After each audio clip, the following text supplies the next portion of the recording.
Welcome to this episode of B2B Marketers on a Mission, and I'm your host, Christian Klepp. Today, I'm talking to Hamish Knox. He supports entrepreneurs to sustainably scale their sales so that they can eventually exit for their number instead of the number they're told to take. He's one of the top franchisees in the global Sandler network, has been a 4-time must-see keynote speaker at the Sandler Summit, and holds the recognition of being the first franchisee in Sandler's history to publish more than one book. Why am I talking to a salesperson when this is a show for B2B marketers? Well, tune in to find out more about how sales and marketing can create incredible results together. All right, Mr. Hamish Knox, welcome to the show. Thanks for having me, Christian. Man, I feel like we've known each other 1,000 years. I really have to say, it was a real pleasure to be on your podcast, and I have to, of course, reciprocate in kind and welcome you to this show. I was thinking about this earlier today, and folks are going to be like, "Well, hang on a second here. This is a podcast for B2B marketers. What the heck is the sales guy doing here?" And to which I say, and therein lies the problem. And this is exactly why I've asked you to come on the show. Perfect. Right? There is so much to be said, and there are so many opportunities to be had when sales and marketing work together. Yeah. So if we're going to dive right into it, the topic for today's discussion is how B2B sales and marketing can collaborate and generate better results. And I'm going to kick off this conversation with this question. And yeah, I bet you've never heard this one before. Why do you think this ancient conflict between sales and marketing persists? I appreciate you asking. And ultimately, I coach my clients that all conflict is because of a mismatch of goals, values, beliefs, or here's the kicker, incentives. And marketing and sales from the dawn of time have been incentivized differently. And so ultimately, we have one group who is doing the things that they believe are right because it's going to get them to their incentive plan, and the other group who's doing the things that they believe are right to get them their incentive plan. Unfortunately, the incentive plans are mismatched because ultimately it's not necessarily about sustainably driving company growth or supporting the end user. It's ultimately about this group gets more and this group gets more, except if one of them is going to get more, the other one feels like they have to get less. And that's really not the case. Absolutely. Do you also think, I suppose it also goes back to the way that the organization is structured and the company culture? Because, I've worked with a lot of B2B industries, traditional B2B industries. So you're talking heavy machinery, steel, chemicals, etc. And they were just programmed to think that marketing was a support function, and they'll just, if they need something, they'll ring the bell or pick up the red phone or whatever other analogy you want to use. Right? Yeah, I've heard. I'll call my girl who does that, and I heard that recently. So yes, like, hey, we have a girl who does our brochures. Like, okay, well, she is a wonderful human being who provides very great value to your organization. You're just minimizing and diminishing her contribution. Fine. So yeah, it's been seen as not the real work, right? Like marketing has been seen as, oh, well, you guys just like make brochures and do trade shows and you have a lot of fun. And by the way, sales gets the same thing. Right? Sales is like, oh, you guys don't do real work. You just take people out for lunch and go golfing. And there isn't this understanding that until someone sells something, nothing else happens. However, marketing is the thing that gets us to hello. So until we get to hello, we don't even have the chance to sell something. And I just had a client, we hosted a sales leadership conference in Calgary at the start of October. And one of our now former clients shared that they had sold their business in 4 years instead of 6 years at a 1,200% ROI to what they paid for it. And what they showed on their slide was before they started working with us, they were operations, finance, sales. And where they ended up was sales, finance, operations. And to me, sales and marketing are part of that client facing, right? So some of the listeners are going to get offended because they didn't hear marketing in there. what I want to share with you is I look at that as client facing. So are you in some way touching a client, whether it's before they even know that they want to work with you to all the way after they've been a client for decades? Client facing is what sales and marketing is. Absolutely, absolutely. And just for the benefit of the listeners, I didn't invite Hamish on the show to have a go at marketing people, or even if he does have a go at marketing people, perhaps there is a reason, right? But I'm gonna move us on to the next question, and I think it's one that really resonates with you. What do you wish more marketers knew about sales? That it's really, really hard. Sales is really, really hard.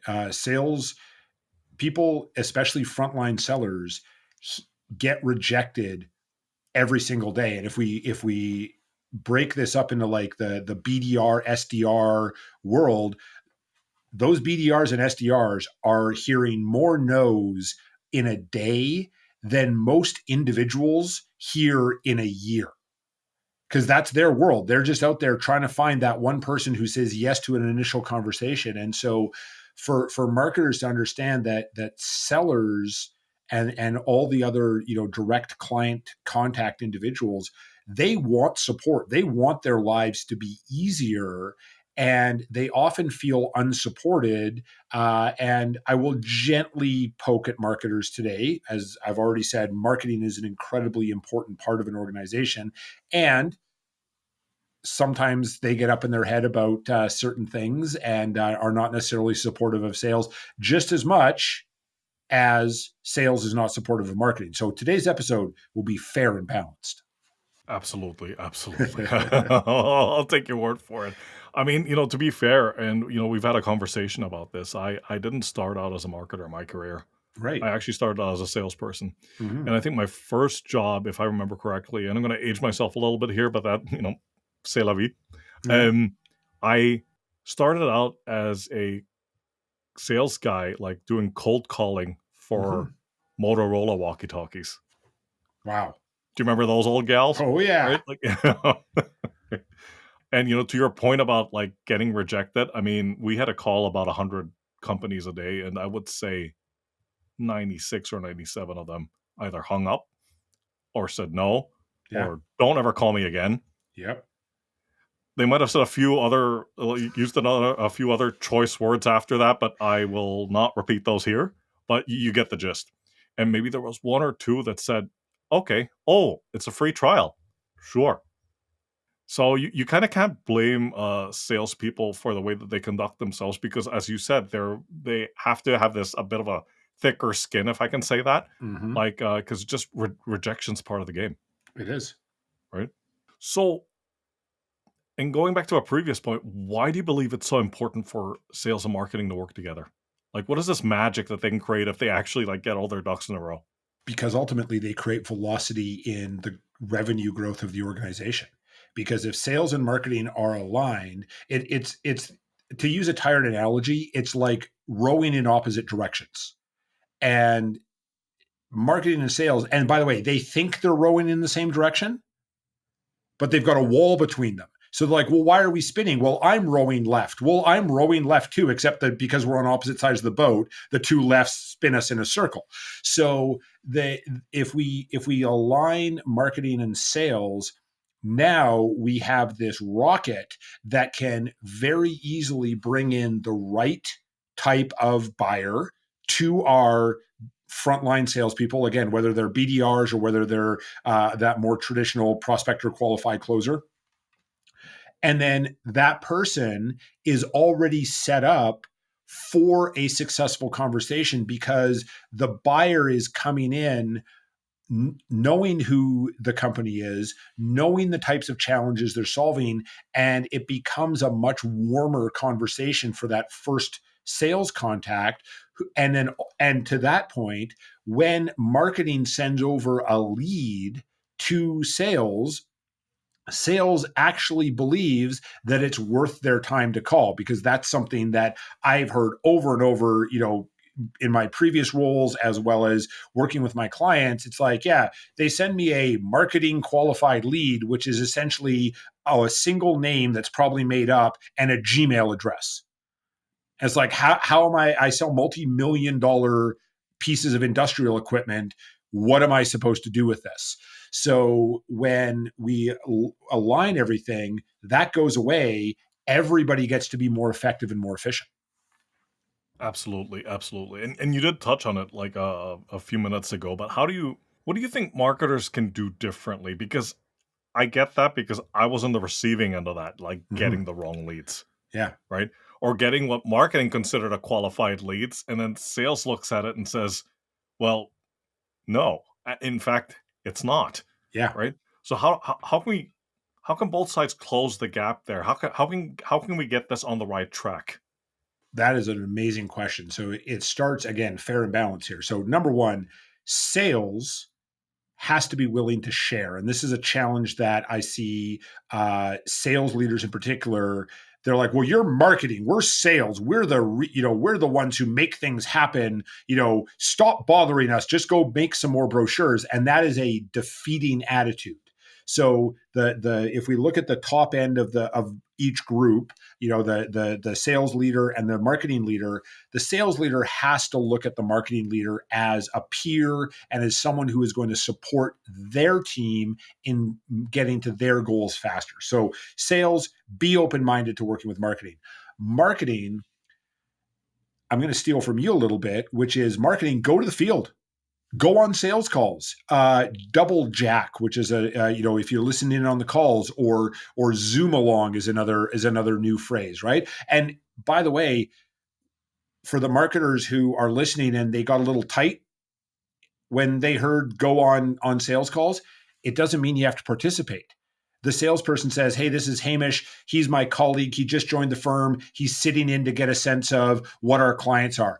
And then he's going to take notes. And then, by the way, the buyer is going to be like, awesome. Hamish goes in the corner. He's going to take notes, and I don't have to worry about him. Now, the key part of this is Hamish has to keep his mouth shut the whole time, right? The frame cannot be Hamish is here to take notes and observe. And then all of a sudden, Hamish is like, well, what about this? Because now we've destroyed the credibility and the rapport that we've built with our client. So go on sales calls, which is something Christian and I talked about on my podcast. The other thing is really genuinely listen, not only to sales, but also to the clients. Because a complaint that I had with a marketing department that when I was in the corporate world is they would probably be incentivized to really push a strategic product. This is a strategic product. By the way, it's strategic for this quarter. It's going to change in 90 days. But this is a strategic product. You've got to go talk to your clients about this strategic product. And in one case, I was selling investor relations services. And I said to our head of marketing, most of my clients are junior listed mining companies where 70 to 80% of the stock is held by the CEO and the CFO who go have their annual general meeting at a bar.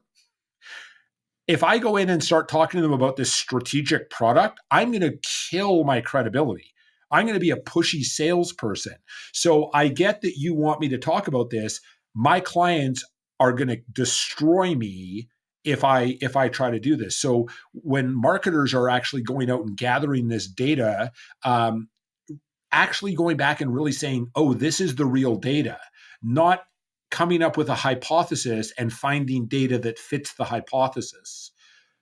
Having a hypothesis and being willing to adjust the hypothesis based on the real data that's received, because then that's going to create much more effective content to attract more of the right buyers. Amen. Amen. And something that you said earlier really resonated with me because I guess you can use the police drama analogy, right? Where you've got the suspect in the interrogation room and there's folks on the other side of the mirror Yeah. watching the interrogation as it's unfolding. Mm-hmm. And I kind of imagine myself as the marketer being the guys that are in that other room going, that guy's lying, right? Like he totally did it, right? Like, Totally. yeah, they shouldn't be the one bursting into the interrogation room. You guilty, right? Exactly. That's the detective's job or the Hmm. interrogator's job, right? In this context, the interrogator is the sales guy, Right. right? But absolutely, absolutely. Um, just on that vein, what are some of those pitfalls? And you spoke about a few of them already, but what are some of these pitfalls that marketers should avoid when working with sales? Number one is delivering completed content. So, my favorite word when I'm working with a marketing group is the word draft, because draft means there's still room for adjustments. Now, as I mentioned a few minutes ago, both people have to be open to that adjustment, right? So I have worked with individuals, both in sales and in marketing, who, to use an Anthony Bourdain term, were artists. And so when they delivered something, whether it was a PowerPoint deck for a presentation or whether it was a brochure for a trade show, it was their precious object that shall never be in any way criticized. Like, that's not the real world. Everything is a draft. Everything is a work in progress. So for marketers and for sellers, I love using the word draft because there's some opportunity. And even if we have to publish it because we got to get it ready for the trade show or we've got it ready to launch for our digital campaign, it's still a draft. It can still be edited and still be adjusted. So using that word draft, like, hey, we've drafted this, looking for some insights. And then again, for the sales team to give genuine insights about, because for the sales team to think, marketing is here to support me. They are asking for my help, right? It's the help me help you scenario. So I'm going to make the time to give them real, genuine notes that are actually going to enhance whatever they've drafted, because ultimately we're both working towards the same mountaintop, which is grow revenue for the company. Absolutely, absolutely. There might have been one other one that you told me about in a previous conversation let's just say it rubs you the wrong way is when marketers say we're going to try something, Yeah, well, that's also the quickest way to kill any initiative with right? anybody, right? Is the word "try" in a corporate context says this too shall pass. So when and again, this is corporate world, and I would have the marketing team send out an email, hey, we're going to try this out, and the sales team was like, okay, so this is going to put us through a bunch of nonsense that we're going to have to comply with for hopefully 30 days, maybe 90 days. We just got to ride the storm out, and we'll, make sure that it's not damaging to our relationships with our clients. It doesn't hurt our brand in our local market, because again, this is the other challenge as marketers. If you're a national or an international organization, and marketers have gotten way better at this, especially in the 2000s, is really hyper localizing things. So I don't want the audience to think I'm absolutely beating up on marketers. You do amazing things, and you can now measure things, right? And that's where sales oftentimes gets kicked in the teeth by management. They're like, well, hey, look at your friends over in marketing. They've got data all over the place. What about you? So for marketers, when you're rolling out something, yes, it could be a short term thing. I get it. You're doing a trial. Even the word trial is better than the word try, because it doesn't matter what we say, it matters what the other person hears. And when somebody says, we're going to try this ad campaign, sales rolls their eyes. Whereas if we say, hey, we're doing an ad campaign trial and here's the outcome that we're looking for, sales goes, oh, okay. Yeah, clarity, right? We understand this is a trial and you've told us what the outcome is. It's not a bunch of wishing and hoping that things are going to magically get better. You've got some real data behind here. By the way, that's something that sales could learn from marketing on most occasions, is to have real defined outcomes and real clarity, as opposed to, I don't know, we're going to talk to some people and hope to sell stuff. Yeah, no, absolutely, absolutely.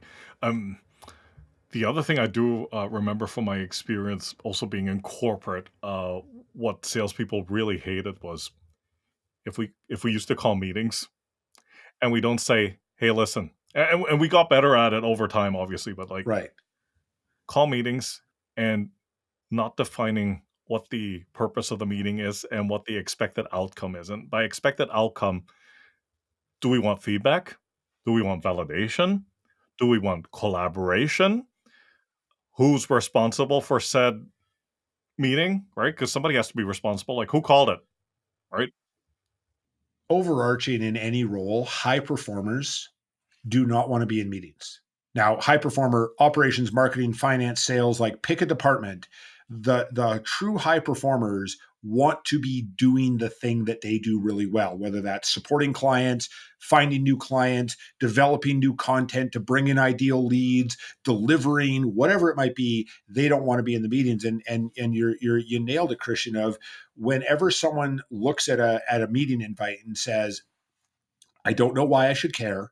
I don't know why it's set for an hour or whatever it might be. Because, and by the way, it's probably because it was the default. Yeah. And again, what's the purpose? Like, what am I expected to be doing here? Ultimately, if they're going to get forced to the meeting, Yeah. and then it's not going to go well because they're sitting there to use, a bit of a terrible word, but they're sitting there like a hostage and they're not present. They're thinking about all the things that they could be doing that they feel would be a better use of their time than this meeting, which, by the way, might be really critical to the success of their role. However, the frame was so terrible that they're not even willing to engage. Mhm. Absolutely. Framing it, packaging it, and using the right approach. Yeah. Right? All of those Yep. things together. Right. Exactly. Yeah, exactly. Yeah. Sandler, part of the Sandler system is something called an upfront contract. And it literally is the purpose, how much time, what are the agendas, and what are the expected outcomes. All of this is done in advance so that everybody who goes in knows. And then, by the way, because we have those people in meetings who sometimes want to pontificate, for lack of a better word, or maybe not stick to the agenda. That's where the person who's leading the meeting, who's accountable for the agenda, can say, Hamish, I appreciate your insights on why your customers are very different and why this approach isn't going to work. That's actually not the purpose. What the agenda item we're on is this. What do you have something to say about that? By the way, the answer is usually no. I just want to hear myself talk. But by having that frame up front, it's way easier to have a much more productive meeting in significantly less time. Absolutely. We used to call those guys the meeting hijackers. Yeah. Right? Yeah. And Absolutely. you have to have that guy, for lack of a better description, I'm just going to call that person the moderator. Yes. The moderator has to step in and say, Christian or Hamish, thank you for your contribution. Thanks for sharing your opinion. But let's stick to the matter at hand, if you don't mind. We can certainly go back to what you were discussing in a couple of minutes, and of course, the trick is you never go back to that topic, right? Like Exactly. We'll circle back to that later, which is never. which is never. Yeah, we'll talk about it after the coffee break. Right? Yeah. Provide an example, ideally from your own experience, of course, of how sales and marketing can work well together. So, and I was gently touching on it a little bit earlier. Of in my organization, my marketing group is actually empowered to say, "Hey, that's a great idea," and it's not going to work. So we have an agreement between us that when we want to raise our revenue, that's the ultimate goal. We're going to collaborate on this. So, and each group has the right to say, I don't think that's going to work. What about this? And so when we have those conversations about, hey, let's do an event, or hey, let's do a campaign, or hey, let's do this trade show or this sponsorship, both parties are equal in the conversation around why should we do this? What's the payoff? Is it going to work? If so, how? And how are we going to execute it pre, during, and post? Because with that framing, everybody feels like their contribution matters, as opposed to sales coming in and saying, hey, we're doing a trade show next week or in next quarter. Figure it out. And marketing's like, awesome, dude. Like, that wasn't in the budget. That wasn't in the planning. We were already on this, et cetera, et cetera. I have another client where the marketing group ended up going on some sales calls, like I mentioned earlier. And it was that frame of Hamish is here. He's just observing. He's brand new to the company. He wants to get a sense of what our clients are like. And then marketing came back and said, okay, here's what we've heard from you salespeople. And they didn't literally say you salespeople. That's aggressive. And here's what we've observed in the field. And what we're noticing is these disconnects. What we need help on is resolving the disconnects. So it was a collaborative conversation, not around you guys are lying to us, which is what sales thinks marketing is going to do if they actually get to go talk to real clients. Instead, it was, I'm confused. And I tell all of the clients I work with that confused is a great place to be because it means there's a disconnect between what somebody said and what is actually observed. And so that was another great way of aligning marketing and sales, because marketing could go out and actually get real data and come back and say to sales, I need your help. And then from there, they were much better able to develop real tools that spoke to problems the buyer was experiencing, as opposed to features and benefits. We've been in business 25 years and won all these awards that no one cares about. And then again, when sales got a lead, it was actually based around a problem that my client solved, as opposed to, I don't know, I just wanted to download a free report on the 5 things I should know about fill in the blank. Absolutely, absolutely. I think it's you touched on a lot of points that really resonated with me in the past couple minutes, and I think a lot of it is really just also both sides, regardless of whether it's marketing or sales. Just leave your ego at the door, right? Yeah. This shouldn't be seen as a personal attack on your integrity or on your level of professionalism. It should be seen or viewed from that perspective that, okay, continuous improvement, or trying to get this boat rowing in the same direction, right? But that brings me to a follow-up question. And it's, well, how do you maneuver? Because you know what I've been hearing you say in the past couple of minutes is all very constructive. That said, you have a lot of internal politics to maneuver there. How do you deal with that? So one thing that one person we haven't talked about is the CEO or the owner of the organization. And so ultimately, sales and marketing, yes, all this wonderful collaboration, all these things. And then, yeah, well, what about I'm trying to get ahead, I'm trying to advance my career, and in big corporate, that's a reality. And so ultimately, it is on the leader of leaders to set the culture. And so a corporate culture is the behavior that is approved implicitly or explicitly. That's it. There's no other definition. You can go do all your offsites and planning sessions and whatever. Your corporate culture is the behavior that is approved implicitly or explicitly. So if we have a leader of leaders who is approving the behavior implicitly or explicitly of politicking and backstabbing and things like that, and we have someone in the marketing role who really genuinely wants to make their work with sales a collaboration, and they genuinely want to make it rowing in the same direction, yet they have a sales leader who is playing politics, and they have their leader of leaders who is allowing it.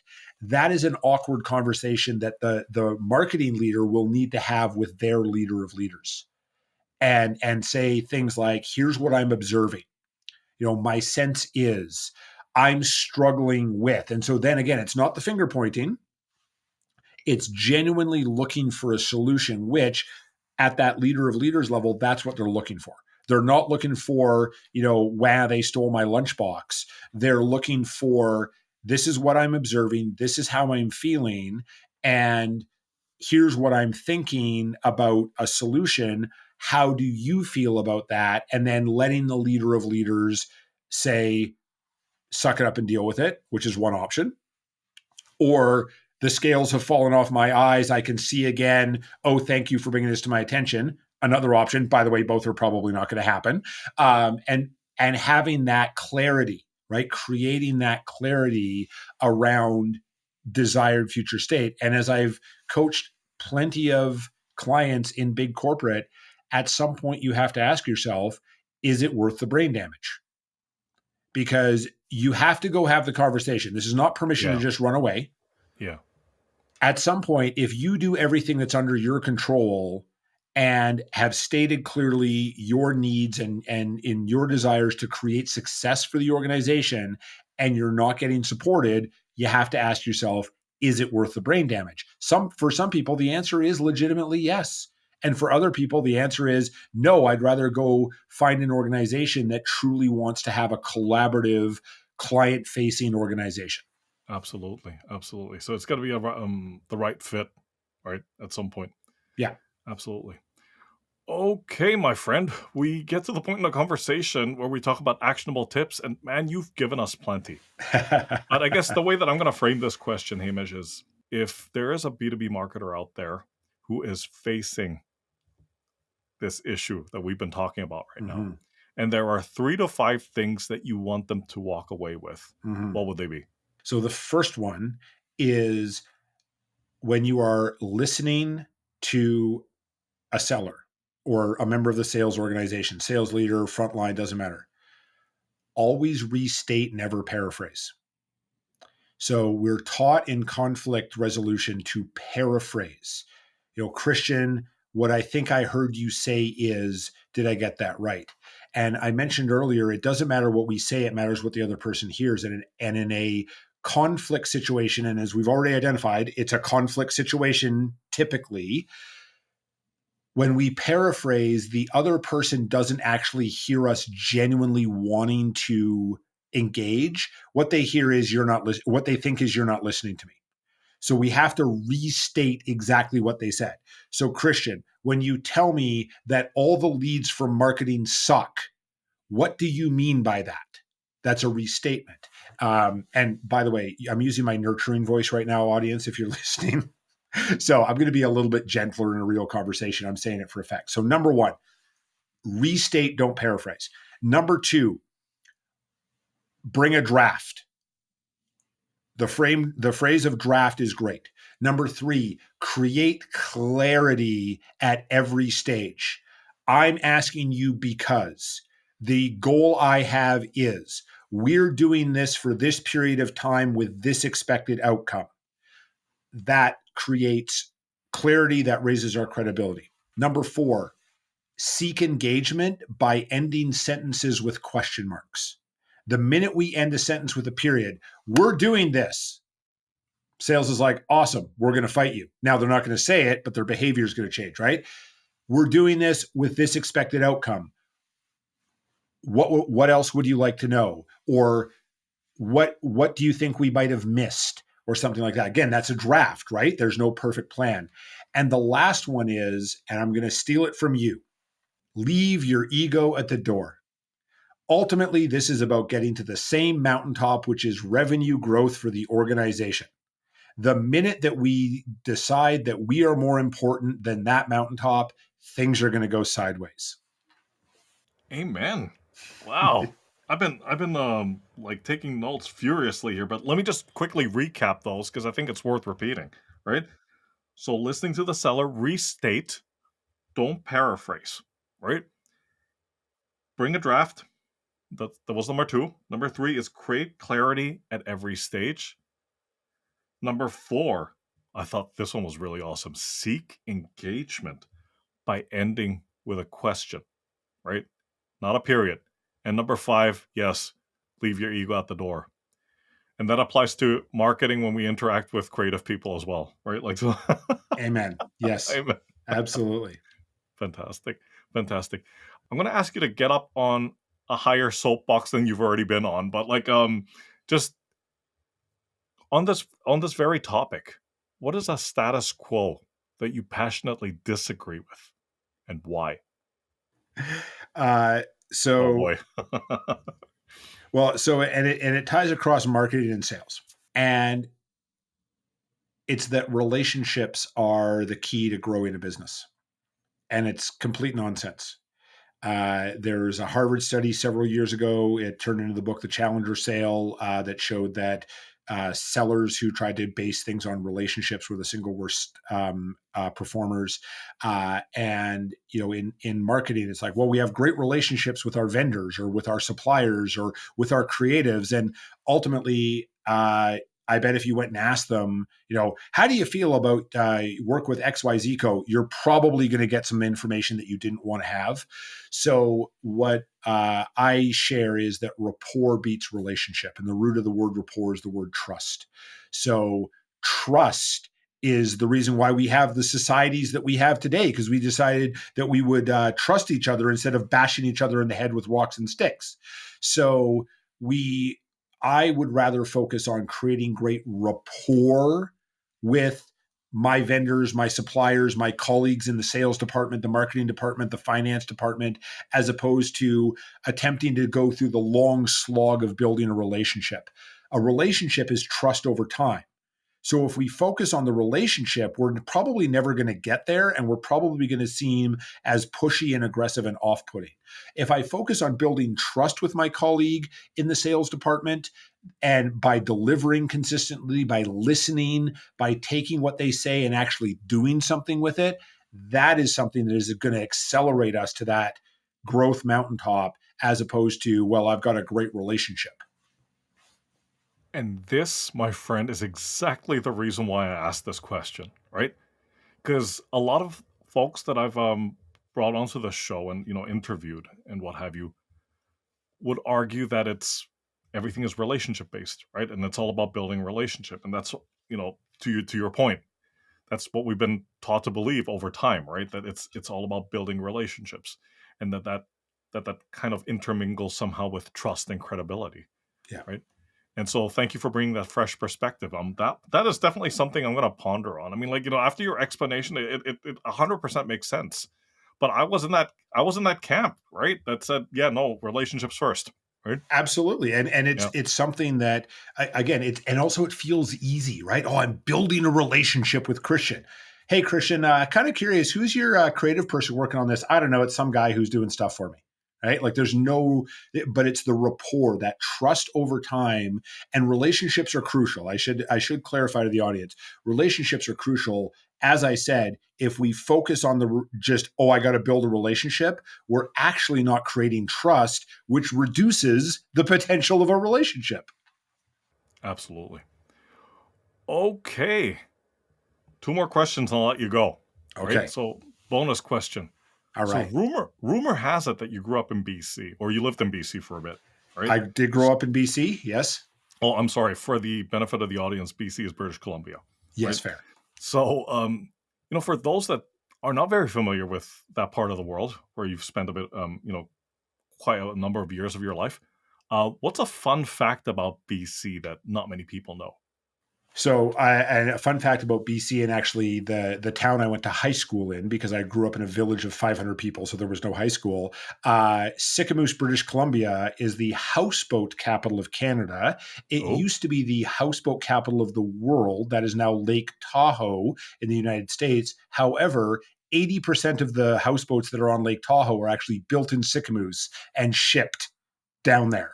you're kidding. So Wow. yes, so little, 3,500 people year round goes to 12,000 in the summer for houseboat related reasons. Is a world leader in the production of houseboats. Wow. See, I didn't even know that. But then again, I do live in Ontario, so You have cottages instead.